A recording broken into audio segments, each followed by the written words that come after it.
Hi guys! Magandang araw! Ngayon nga po ibigay po natin ang game schedule sa February 29, 2024 sa PVL All Filipino Conference 2024. Kaya bago naman po ang lahat guys ay syempre huwag niyo naman pong kalimutan mag-like, comment, and subscribe and pa-hit the notification bell para lagi po kayong updated sa aking mga bagong gawang video about sa volleyball dito sa Pilipinas. Please guys, pa-subscribe na. Thank you very much. At wag na po nating patagalin pa. Ito na po ang game schedule.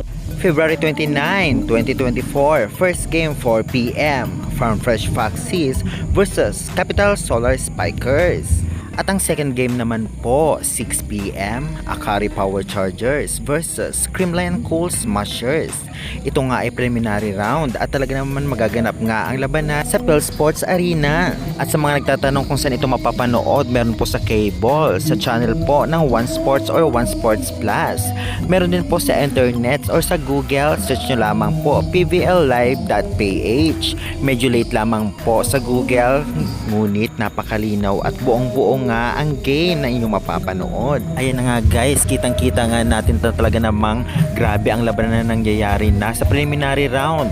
Gayun pa man ay hindi pa nangangalahati ang nasabing labanan. Maghaharap nga sa first game ang Farm Fresh Foxes at makakaharap nga ang bagong team sa PVL na Capital Solar Spikers. Alam naman natin na medyo dehado dito ang Capital Solar Spikers dahil nga medyo malakas din ang lineup ngayon ng F3 kaya dapat paghandaan nila.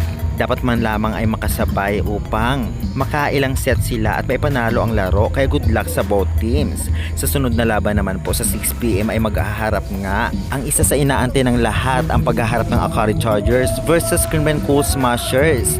Lalong-lalo pa lumakas ngayon ang Akari at hindi lang yan.